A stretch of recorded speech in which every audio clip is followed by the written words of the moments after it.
Hello, in this video, you're going to learn from the wisdom of Dave Ramsey about investing.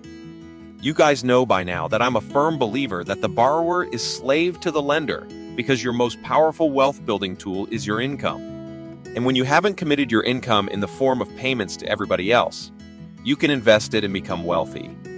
Really, the average car payment in America today is $503. That's just cray. That's nutty.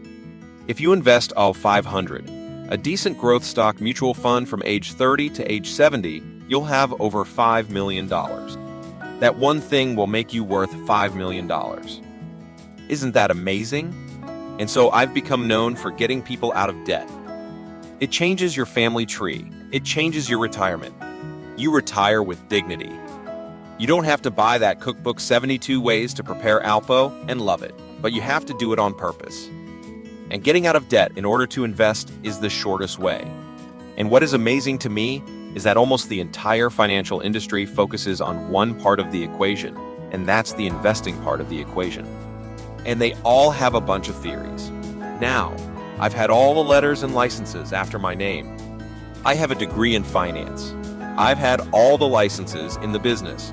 It is amazing the number of people in the financial world, whether they're financial advisors, writers, bloggers, whatever they do, that have opinions about money that don't have any money, and whose track record on teaching people to invest and getting them to invest suck.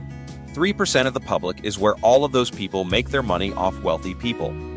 They make all their money off wealthy people. And most of the advisors out there won't fool with you if you don't have some money. They don't want to sit down and talk to you.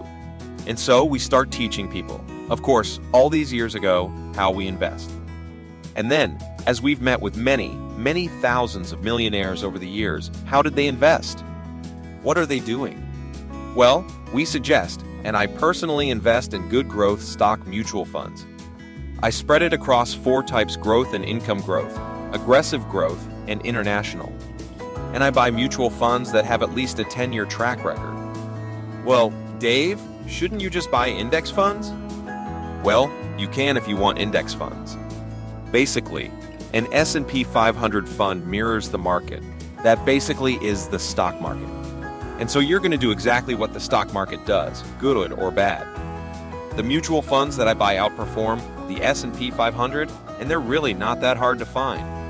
A lot of mutual funds don't outperform the S&P 500. So if you're going to buy that, well, that'd be dumb. Just buy an S&P 500. But I buy mutual funds that outperform the S&P 500. And in my portfolio mix that I just outlined is pretty much always beats the market because I buy funds that outperform the market. It's not that hard to do.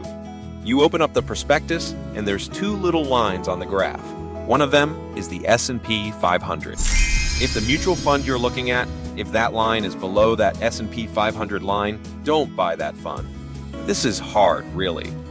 Not that much to this. But Dave, you just tell people, buy those loaded funds. Yeah, pay a commission, that's fine. Have somebody in your life helping you do the investing. All the data says that you'll continue to invest doing that. But when you out there by yourself with all your theories and some idiot newscaster comes on the evening news predicting the end of the world, what do? You cash out all your mutual funds at exactly the wrong time because you don't have anybody in your corner saying, don't jump. Instead, you're just out there with your own emotions in the newscaster. And that's how you pick out when you jump in or out of the market. And that's just dumb. So all the data says a decent portfolio of good performing mutual funds wins. And the big thing is actually putting money into the mutual funds, actually investing. One piece of research shows that 74% of the reason of retirement success is doing it. It's called savings rate. The number of you that put money in versus talk about it and continually put money in, year after year, year after year, year after year, month after month, week after week, out of your check into your 401k over and over and over and over and over and over again. This is how you get wealthy. It's ludicrous. I know a lot about mutual funds, and let me tell you how I pick mutual funds. About 80% of the choice on my mutual fund, 85%, is based on its rate of return, its track record. If the track record is tied and I'm trying to look, I look for the longest track record, who's been doing it a long time. I like neighborhoods with big oak trees. When I'm buying real estate, you see what I'm saying? I like a long track record, something stable. I don't like risk. I like to make money. Risk equals not making money for me. Big risk. Anyway, we said spread it across 4 types: growth and income growth, aggressive growth, and international. Let's talk about those for a second, because there's all kinds of names for mutual funds, and the name of the mutual fund tells you what is in the fund, okay? A growth and income fund is also called a large cap fund, sometimes also called a blue chip fund. The blue chip is the most expensive chip on the poker table. So that means these are big companies. In this large cap is short for large capitalization. Large capitalization means these are large companies, and so your growth and income funds are large companies. Boring. If you were to chart this volatility on this fund versus the stock market, you would see it's a lot calmer than the market. And so it's your friend when things are going down. In other words, it's your stable. It's the big old dinosaur companies. They're boring when things are going up. By the way, it's also boring. It's not exciting when things are going up. It's a downer. You look at that thing going, why is it not doing well when the rest of the market's going up? Because it goes slower than the market up and slower than the market down. Because this is stable land. A growth fund is right in the middle.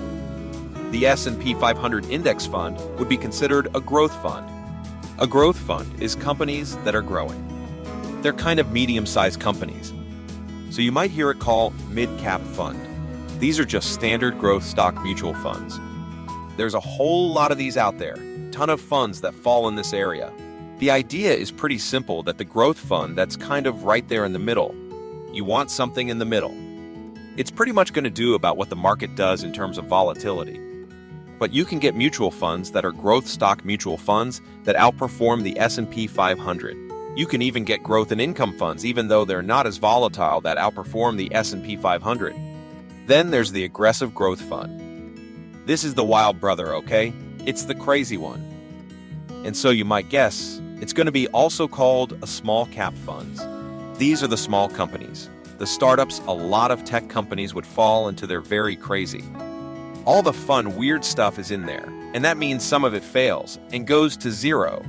And so it's a crazier mix. It's going to be much more volatile than the stock market is. So it's going to go up faster than the market goes up, but it's going to go down faster than the market goes down. Small cap, aggressive growth stock mutual funds, also known in there as emerging market.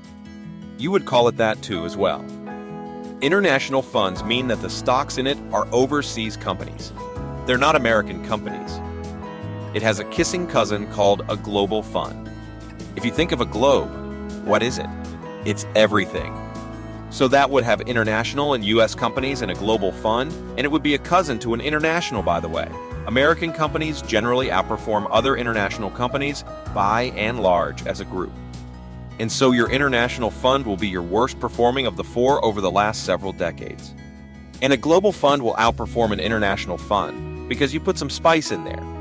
You put some American companies in there, usually, and so they're a little bit better, but at least you got some stuff overseas. You're not 100% betting on the American economy. Not that I'm anti-American. I am not. This is not a patriotic thing. This is a diversification thing. And so you want to have some BMW and some Mercedes in there. You want to have some LG and some other stuff, even though some of those things are made stateside. Those are foreign companies. And so you look for companies that are overseas based. Could be a French company. Could be whatever that are in an international fund. And then you spread your investing across those 4 types. Very simple. Here, the thing is doing it. That's the thing. Everybody talks and talks and talks and talks and talks about investing. The problem is, nobody does it. People we talk to on the Millionaire Theme Hour that are millionaires, you know how they gotta be millionaires? They did it. And they never, when I ask them how they became millionaires, they never say, oh man, I hit the home run. They never say that because it never happens. Oh, Dave, I hit the home run. I got this mutual fund that went straight up, and I made all my money in one goodbye. My golfing buddy gave me a stock tip. I don't meet millionaires that did that. I hear stories about it.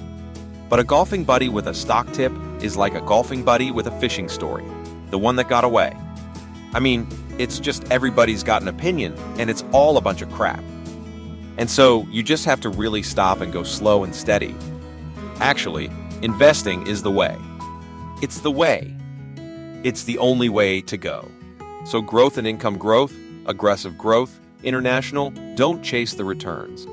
Do not invest money in things you do not understand. People get ripped off when they invest money in things that someone told them is good, and they trusted the person instead of knowing what the flip they were doing. You know all these athletes? You read about the NFL stars and they lost $10 million, or they made $100 million, and it's all gone. And you know how they lose their money? Because they give it to someone else to handle, and they don't even look at it. And then they're shocked to find out that person was a crook. That's how you lose your money. It's your money. It's like it's your kids, which means you have to make it behave. It's like you have to make your kids behave.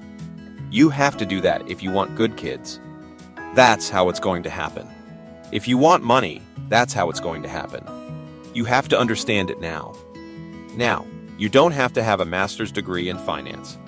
This stuff is not rocket science. It is really not that difficult. I mean, you really, seriously have to do this. And you have to understand what the money is going into. Do not put money in. That's why when you buy insurance, when you are getting a mortgage, doing your investing in mutual funds, that's why when you do all of that you have to understand that you are doing. And the only way you are going to do that is when you are picking someone to help you in one of those areas. You are doing your estate plan if it's complicated. You are doing your taxes if they are complicated. That kind of thing, you need someone sitting on the other side of the table that is not a salesperson. But they have the heart of a teacher, not the heart of a salesperson. I am an easy sale once I understand something, but until I understand it, I am not putting a dime in it. I am not going forward with this. It's that simple.